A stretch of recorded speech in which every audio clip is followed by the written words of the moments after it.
하나님 말씀 보시겠습니다. 오늘은 신명기 7장입니다.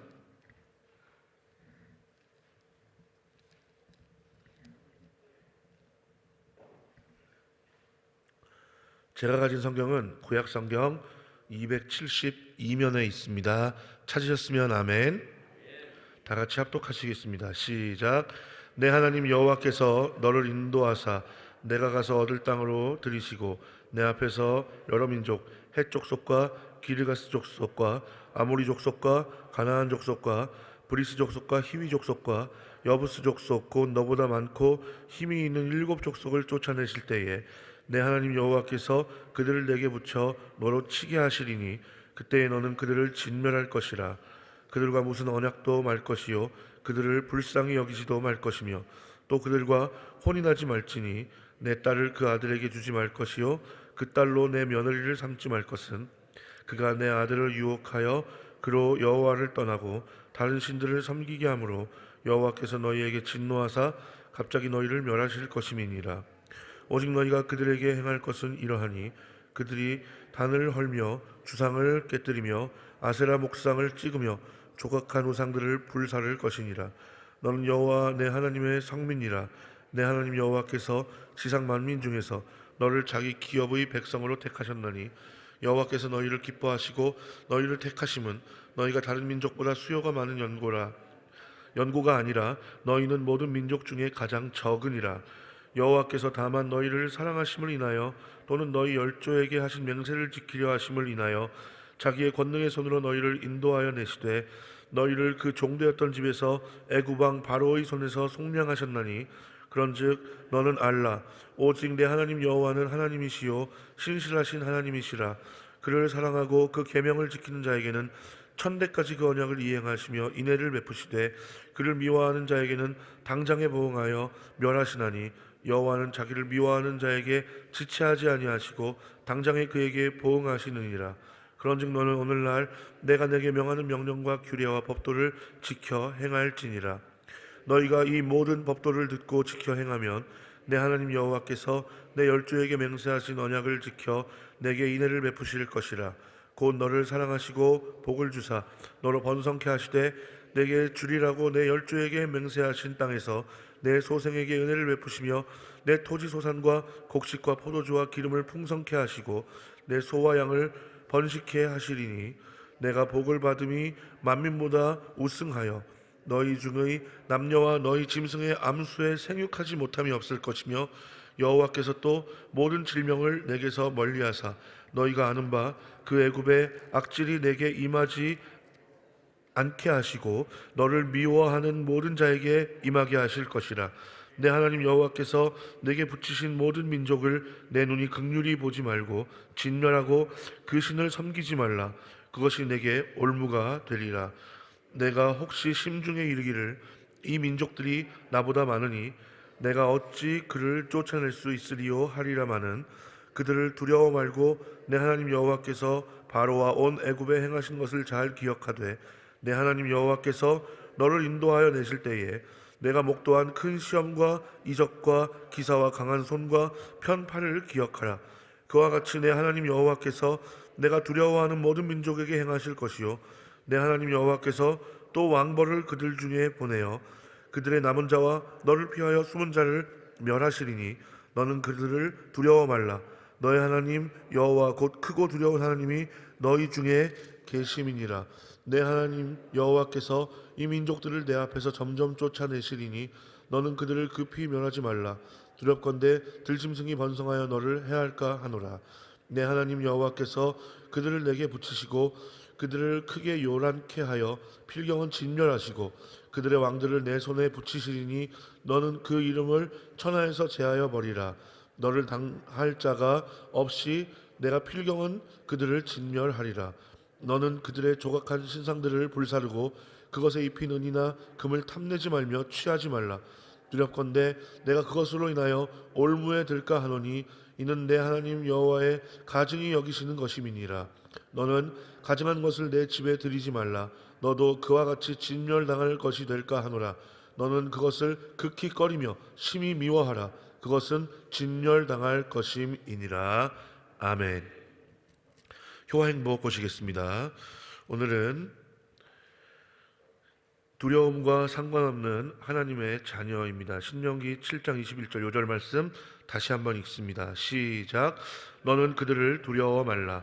너희 하나님 여호와 곧 크고 두려운 하나님이 너희 중에 계심이니라. 아멘.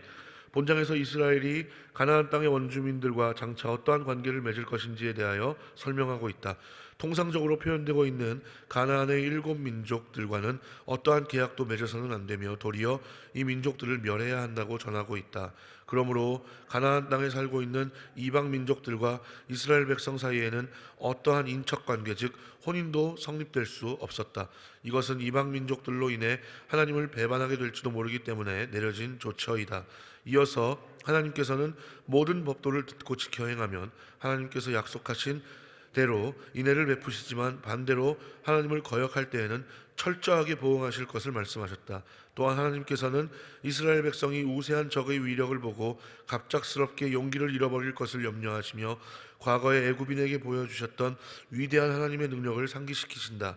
아무리 강해 보이는 민족이 앞을 가로막는다 해도 하나님께서는 이들을 쫓아내실 것이라고 말씀하신다. 이스라엘의 가나안 정복 전쟁은 무모하기 그지없는 전쟁이었다. 군사학에서는 공격하는 군대가 적어도 방어하는 군대의 3배 이상의 전력을 보유해야만 승리를 거둘 수 있다고 하는데 이스라엘의 전력은 그렇지 못했다. 또한 전쟁을 승리로 이끄는 데 필수적인 탁월한 전략도 그들에게는 없었다. 그러나 본장의 승리의 참된 조건이 오직 하나님께 있음을 말해준다. 이스라엘이 그들의 눈과 마음을 하나님께로 돌리기만 하면 모든 문제와 어려움은 해결되는 것이다. 할렐루야. 오늘 우리가 읽은 본문을 보시면 가나안 족속의 진멸 및 교류 금지 명령, 그리고 가나안 족속의 우상 숭배에 물들지 않도록 하기 위해 혼인을 금지하고 가나안 족속의 우상을 철저히 파괴할 것을 명령하시는 것을 볼 수 있습니다. 그리고 16절에서 다시 한번 가나안 민족을 진멸할 것과 우상을 타파할 것을 재차 강조하시죠. 그리고 25절 26절에서 다시 한번 가나안인들의 우상을 타파할 것을 또다시 말씀하시는 것을 볼 수가 있습니다. 그만큼 하나님께서는 가장 미워하시는 것이 무엇이라고요? 우상 숭배인 줄 믿습니다. 하나님의 택하신 백성으로 성별된 삶에 대한 촉구를 하시는 것을 볼 수 있는데요. 9절에서 11절 한번 볼까요? 9절에서 11절 한번 보시면 그런즉 너는 알라 오직 내 하나님 여호와는 하나님이시요 신실하신 하나님이시라.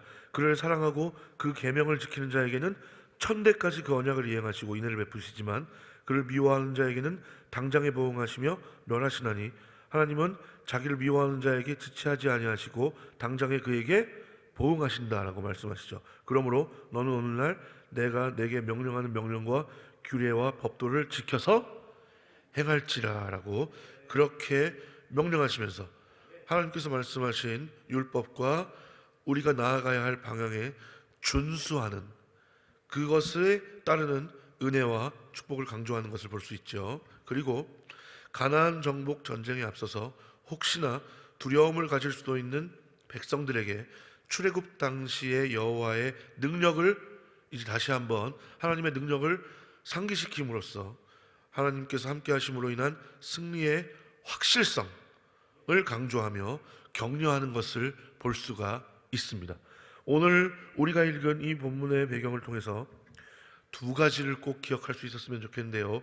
첫 번째로 하나님의 가나안 백성에 대한 진멸의 명령은 하나님의 자비와 긍휼의 성품에 배치되는 것이 아니라 죄를 미워하시는 하나님의 공의의 성품을 나타낸다는 것을 우리가 반드시 기억해야 할 줄 믿습니다. 여러분, 흔히 하나님의 은혜와 사랑에 반대되는 개념을 하나님의 공의라고 생각하는 경우가 있습니다.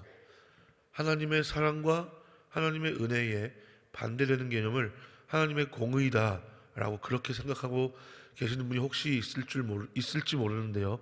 그러나 그것은 옳지 않은 생각이에요.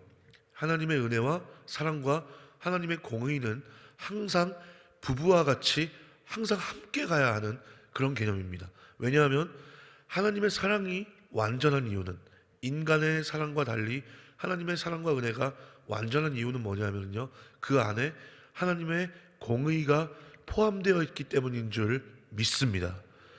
하나님의 은혜와 사랑에 공의가 포함이 안 되어 있다고 한번 생각을 해보세요. 그러면 그게 완전할 수 있겠어요, 없겠어요?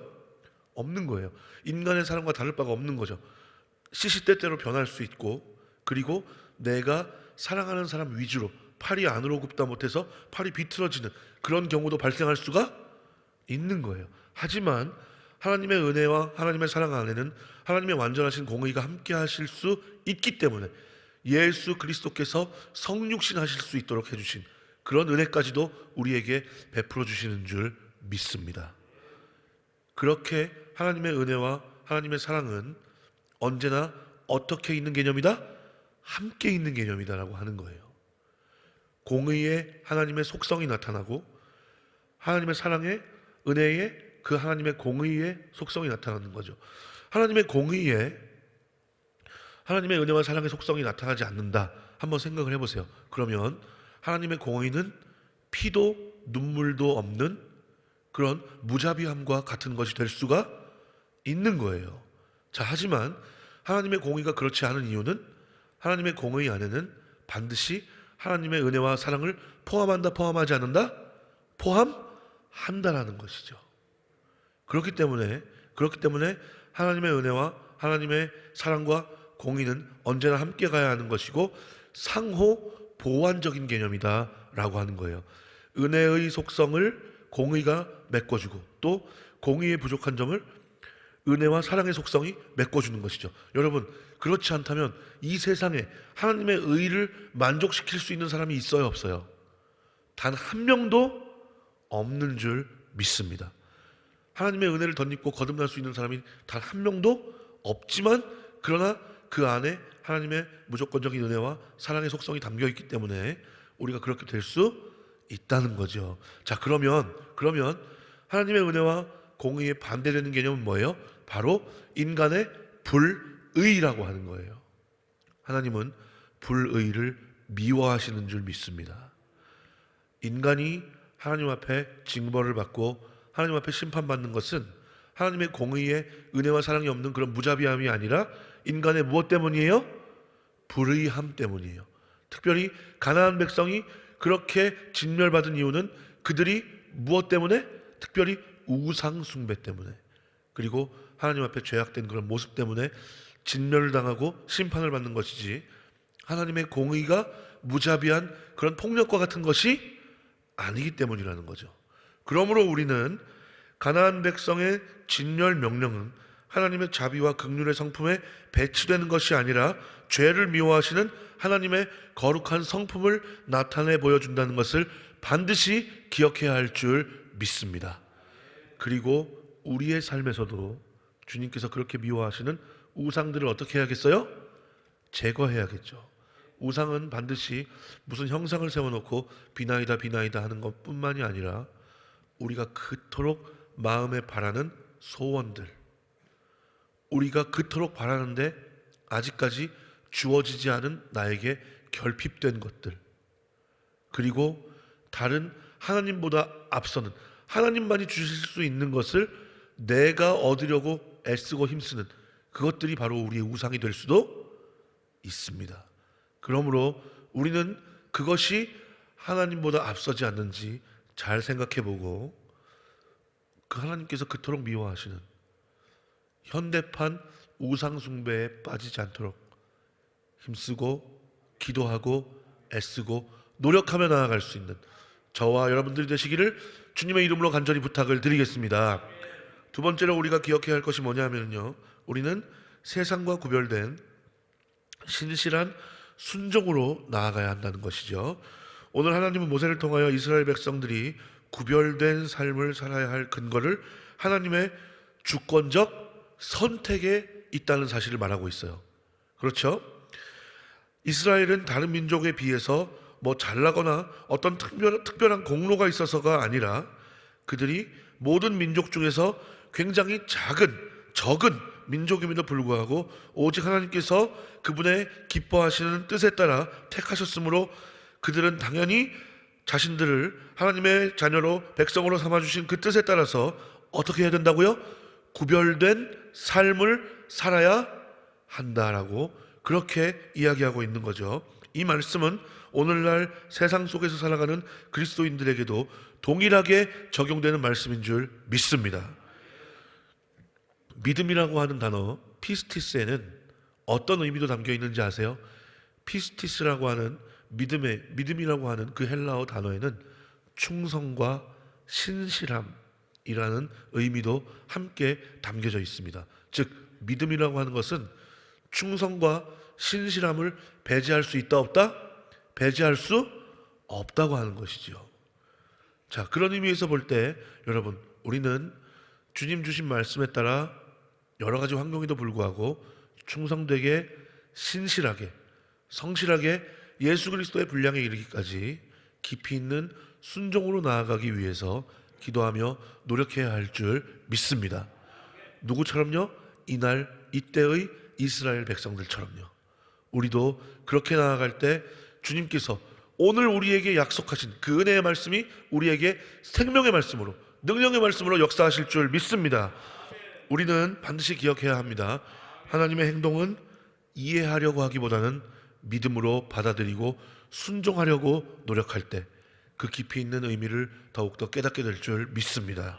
순종의 첫걸음은 하나님의 말씀을 듣는 것이고, 그리고 깊이 있는 순종을 위해 두려움을 이겨내는 자가 믿음의 증거를 소유할 수 있다는 사실을 잊지 않을 수 있는 저와 여러분들이 되시기를 주님의 이름으로 간절히 부탁을 드리겠습니다.